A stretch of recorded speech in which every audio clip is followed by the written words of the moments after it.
গাছ কাটতে গিয়ে মর্মান্তিক দুর্ঘটনা। গাছের ডাল কাটার সময় ভারসাম্য হারিয়ে পাশের ডোবায় পড়ে মৃত্যু হলো এক দিনমজুরের। ঘটনাটি ঘটেছে আগরতলার ধলেশ্বর 16 নম্বর রোড এলাকায়। গুরুতর আহত অবস্থায় তাকে উদ্ধার করে জিবি হাসপাতালে নিয়ে গেলে চিকিৎসকরা তাকে মৃত বলে ঘোষণা করেন।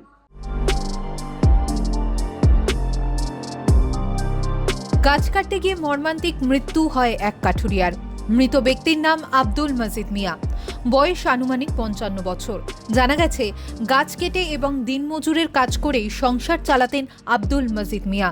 তার বাড়ি দক্ষিণ চন্দ্রপুর এলাকায়। এদিন ধলেশ্বর 16 নম্বর রোড এলাকায় বাসিন্দা জয়ন্ত ভট্টাচার্যর বাড়িতে একটি গাছ কাটছিলেন এই দিনমজুর। ওপর থেকে গাছের একটি ডাল কাটতে গিয়ে অসাবধানতার বশে ডাল সহ সংলগ্ন একটি ডোবায় পড়ে যান তিনি। খবর পেয়ে মহারাজগঞ্জ বাজার ফায়ার স্টেশনের দমকল কর্মীরা ঘটনাস্থলে ছুটে যায় এবং গুরুতর আহত অবস্থায় আব্দুল মজিদ মিয়াকে উদ্ধার করে জিবি হাসপাতালে নিয়ে আসে। জিবি হাসপাতালে পরীক্ষা নিরীক্ষার পর আব্দুল মজিদ মিয়াকে মৃত বলে ঘোষণা করেন কর্তব্যরত চিকিৎসক।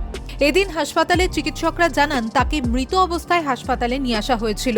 মৃতের মুখে এবং নাকে আঘাতের চিহ্ন রয়েছে। দেহটিকে ইতিমধ্যেই ময়না তদন্তের জন্য হাসপাতালের মর্গে পাঠানো হয়েছে।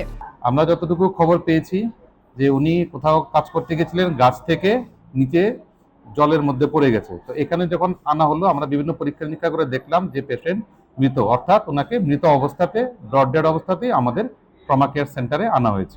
অন্যদিকে খবর পেয়ে জিবি হাসপাতালে ছুটে যান মৃত আব্দুল মজিদ মিয়ার পরিবারের সদস্যরা। মৃত্যুর খবর শুনে তারা হাসপাতালে কান্নায় ভেঙে পড়ে।